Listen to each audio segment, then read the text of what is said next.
బయట కూర్చున్న వాళ్ళకి కొంచెం గాలి వస్తుంది, కానీ లోపల కూర్చున్న వాళ్ళకి గాలి రాదు. ఎందుకంటే ఫ్యానులు లేవు కాబట్టి. అంతగా మీకు గాలి కావాలనుకుంటే ఈసారి దేవుడి చిత్తం అయితే వచ్చేటప్పుడు ఫ్యాన్ తెచ్చి కట్టుకోండి, గాలి వచ్చేది.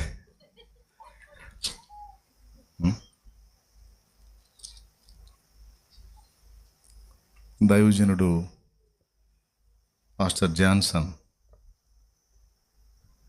నేను చెప్పినప్పుడు ఈ త్రిపురాంతకం పక్కన ఉన్న గొల్లపల్లి ప్రాంతానికి వచ్చి త్రిపురాంతకంలో నివాసం ఉంటూ గొల్లపల్లిలో సేవకు వచ్చాడు. కష్టపడి పెయింట్ పని చేసుకుంటా ఇప్పటికి కూడా కష్టపడి పెయింట్ పని చేసుకుంటా దైవ సేవ గొల్లపల్లిలోనూ ఇక్కడ ఆయన చేయటం మొదలుపెట్టాడు. ఈ ప్రాంతంలో మాకెవరు పరిచయం లేరు. ఒకప్పుడు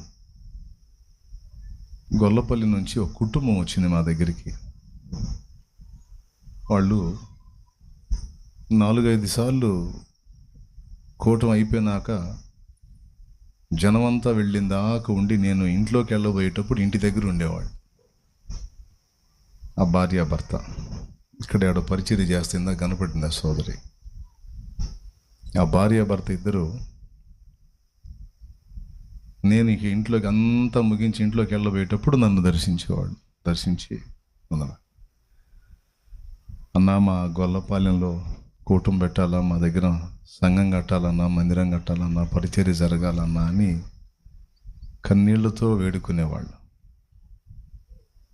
ఎక్కడమ్మదంటే త్రిపురాంతకం అవతల అన్నా అనేవాడు. ఓ అబ్బాయి ఇక్కడ కాదు కాదు త్రిపురాంతకం అవతల అని, అయ్యేది కాదులే, ఏదో వాళ్ళు ఆరాట పడుతున్నారని తప్పకుండా చేద్దాంలే అమ్మా, చూద్దామని వెళ్ళిపోయేవాడిని ప్రార్థన చేసి. అట్లా ఒక 3-4 సార్లు వాళ్ళు కనపడ్డారు నాకు. అప్పుడు వీళ్ళదేదో కాసేపు కూసేపు ఆరాటం కాదు, నిజంగా వీళ్ళ పోరాటం నిజమే, వీళ్ళ భారం నిజమే. సహజంగా కొంతమంది ఏదో 1-2 సార్లు హడావుడి చేస్తుంటారు. అన్ని రకాల వాళ్ళని చూస్తుంటాను నేను సేవలో. మరి అన్ని టైపుల వాళ్ళు తగులుతుంటారు నాకు. నా పనే మనుషులతోగా, డిఫరెంట్ సైకాలజీలు, డిఫరెంట్ మైండ్ సెట్లు అని చూస్తుంటాను. కానీ వాళ్ళు మాత్రం వాళ్ళు వదిలిపెట్టట్లా. ఏం గొల్లపాలెం రా నాయన, వీళ్ళేం నన్ను వదిలిపెట్టట్లేదని ఆలోచించి చివరికి ఇప్పుడు బీదరాలు అన్యాయస్తుడైన న్యాయాధిపతిని పదే అడిగితే వాడికి ఇసుగు పుట్టి న్యాయం చేసినట్టు, నేను అన్యాయస్తుడైన న్యాయాధిపతిని అయితే కాదు కదా, నేను ఆత్మీయుడే కాబట్టి వాళ్ళ ఆరాటం నిజంగా అది జెన్యూన్ అని అర్థమయ్యి అప్పుడు జాన్సన్తో మాట్లాడు. ఫలానా దగ్గరికి వెళ్ళినానా, ఈ కుటుంబం నీకు బాసటగా ఉంటారు, వెళ్ళి అక్కడ పరిచర్య మొదలుపెట్టు అంటే మారు మాట్లాడకుండా ఈ ప్రాంతానికి వచ్చాడు తమ్ముడు జాన్సన్కి నేనేం డబ్బులు లేదు.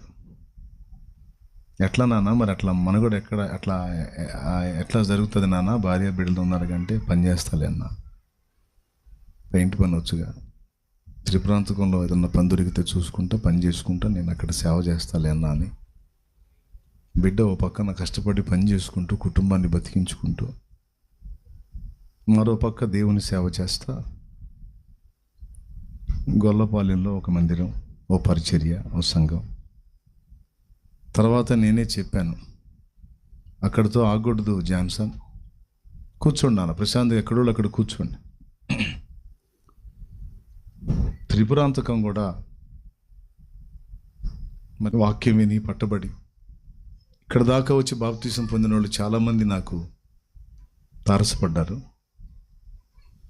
బాప్తీసం ఇచ్చి ఏ ఊరి మీద అంటే త్రిపురాంతకం అన్నోళ్ళు. కాబట్టి అక్కడ మనకి బిడ్డలు ఉన్నారు. త్రిపురాంతకంలో కూడా దేవుని పని జరగాలని ఆయన అంటే సరే అని ఇక్కడ మొదలు పెట్టాడు. ఫస్ట్ ఏం కాలనేది అది కాకుండా ఇంకో కాలనీ, ఏదో కాలనీలో మొదలుపెట్టాడు. పాపం వాళ్ళైతే స్థలం కూడా ఇచ్చారు. పాపం మందిరం కట్టుకోండి అయ్యా అని. జగన్ కాలనీలో స్థలం కూడా కేటాయించారు ఆ కుటుంబం. అయితే అది పూర్తిగా బయటికి వెళ్ళిపోయింది, ఒక పక్కకి వెళ్ళిపోయింది. నాకేందంటే ఈ పట్టణ భారం ఉంది, అందుకని ఏదైనా కాస్త అందికలో ఉండేటట్టుగా, ఊరు బయట అయినా కొంచెం అందికలో ఉండేటట్టుగా చూడాలి నాయన అంటే, పాపం వాళ్ళు కేటాయించిన స్థలాన్ని కూడా పక్కన పెట్టి ఇప్పుడున్న ఈ స్థలాన్ని దేవుడు అనుగ్రహిస్తే, మరి నిరీక్షణ అన్నానే ఆయన దీన్ని చూసి పెట్టాడు. ఆయన మా సహోదరుడే చూసి పెడితే చిన్నగా ఇక్కడికి వచ్చి ఈ మందిరం కట్టి ఇక్కడ పరిచర్య మొదలుపెట్టి ఆదివారపు ఆరాధన ప్రతి ఆదివారం ఎన్నింటికి నాయన ఇక్కడ జరిగేది? 10:30కి ఇక్కడ ఆదివారపు ఆరాధన జరుగుతుంది. కొంతకాలంగా ఇందులోనే జరుగుతుంది. కొంతమంది సమకూడి మరి సంఘంలో చేర్చబడి ఆరాధన చేస్తూ ఉన్నారు. ఇప్పుడు కూడా జాన్సన్ అప్పుడప్పుడు దొరికినప్పుడు పని చేసుకుంటా, మరి సంఘం ఎలాంటి పరిస్థితుల్లో ఉందంటే, సంఘం ఏమి ఇచ్చే పరిస్థితుల్లో లేదు. అంతా నూతనంగా వచ్చేవాళ్ళు, వాళ్ళకి అన్నీ నేర్పుకోవాలి. కాబట్టి నాకు ఇదే ఇష్టం, జీరో నుంచి పరిచర్య. పని చేసుకుంటూ అపోస్తలుడైన పౌలు సంఘం కట్టినట్టు నేను అంతే. చిలకలూరుపేటలో పరిచర్య మొదలుపెట్టినప్పుడు ఓ పక్క కష్టం చేసుకుంటా, నా జేబులో ఉన్న ఈ సంఘానికి, ఆత్మీయ బిడ్డలకి సహాయం చేసుకుంటా, సపోర్ట్ చేసుకుంటా, వాళ్ళని ఆదరించుకుంటా, వాళ్ళ ఆత్మీయతలో బలపడి వాళ్ళు సంఘంలో పరిచర్యకు సపోర్ట్ చేసే స్థాయికి వాళ్ళు ఎదిగిన దాకా నేనే వాళ్ళకి నా జేబులో ఉన్నది నేను కష్టం చేసుకుంటా, వచ్చిన దానిలో కొంత బిడ్డలకి సాయం చేసుకుంటా, అట్లా పని చేసుకుంటా సేవ చేశాను. చిలకలూరుపేట తండ్రి సన్నిధి మెయిన్ బ్రాంచ్ పరిచర్య అలా స్టార్ట్ అయింది, వర్క్ చేసుకుంటా సేవ. ఇప్పుడు ఆ తర్వాత జాన్సన్ కూడా అలాగే చాకిరీ చేసుకుంటా ఇప్పుడు సేవ చేస్తూ ఉన్నాడు ఆయన. తప్పు కాదు, అది అపోస్తలుడైన పౌలు చూపిన మాదిరి. ఇక ఇప్పుడు 2 సంఘాలైనా ఇక పరిచర్య పెరుగుతుంది కనుక ఇక దేవుని సెలవు అయితే ఇక అదంతా పక్కన పెట్టి పూర్తి కాలం దేవుని పాదాల దగ్గరే సంఘంలో పరిచర్యలో, ఆ వీధి కూటాలలో, సువార్త ప్రకటనలో ఇక ఆయన బిజీ అవుతాడు. ఇక నుంచి జరిగిద్ది అది. మరి తను కష్టం చేసుకుంటా ఫ్యామిలీని పోషించుకోవటమే అంతంత మాత్రంగా ఉన్న పరిస్థితుల్లో మరి అన్ని ఏర్పాట్లు చేసుకోలేడు. ఏదో తనకున్నంతలో కొంత త్యాగం చేస్తే నేను కొంత నా వంతుగా అట్లా ఆయన నేను ఇద్దరం కలిసి చిలకలూరుపేట సంఘ బిడ్డల కష్టం కొంత తీసుకొచ్చి ఇక్కడ పెట్టి, ఎవరి కష్టం? చిలకలూరుపేట సంఘ బిడ్డల కష్టం, అలాగే ఆయా ప్రాంతాల్లో ఉండి పరిచర్యకు సపోర్ట్ చేసే పరిశుద్ధుల కష్టం కొంత తెచ్చి ఇక్కడ పెట్టి, జాన్సన్ కష్టం అలాగే దేవుడు నాకు ఇచ్చింది తీసుకొచ్చి పెట్టి ఇంత మాత్రం చేశాను. కాబట్టి ఇక ఫ్యాన్లు ఉండవు, అందుకని ఈ ఫ్యాన్ల కోసం ఈ కథ అంతా చెప్పాను అన్నమాట. దేవునికి స్తోత్రం కలిగినగా.